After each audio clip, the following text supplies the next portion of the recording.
Condom फाटला से पैदा भइल कंडोम पुत्री तोरा लोगन के भैया लागता कि ई भौजी मन के भर दी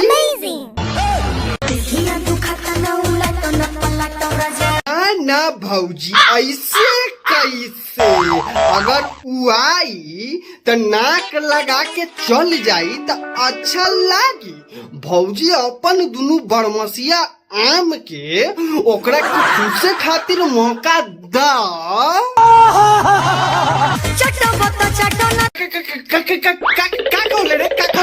पीछा कर बताई रउआ लोग कि भौजी कहत या पब्लिकली चटावा त चाटा न त आगे जा।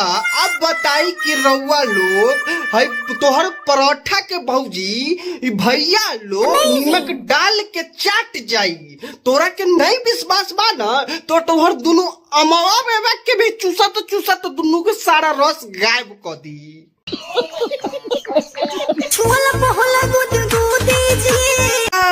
तो तोरा फिल्म में गिल लागता तब तो सऊदी से पंपिंग सेट मंगवा के तोरा हौदी में पानी भरे के पड़ी।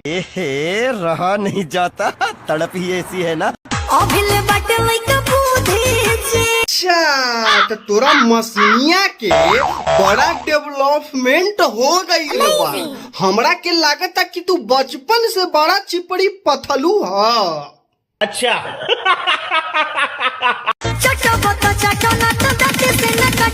पर कुछ ना बोल सकीला पता बा का कि ऐसन वीडियो हम देखब तो हमनी कभी फील पर गिल होई तो हम जाता नहीं बाथरूम। बाकी रउआ लोग जाए के बाद जाई और फील पर भौजी के साथ गिल करी। बाकी वीडियो के इंटरटेनमेंट खातिर बा।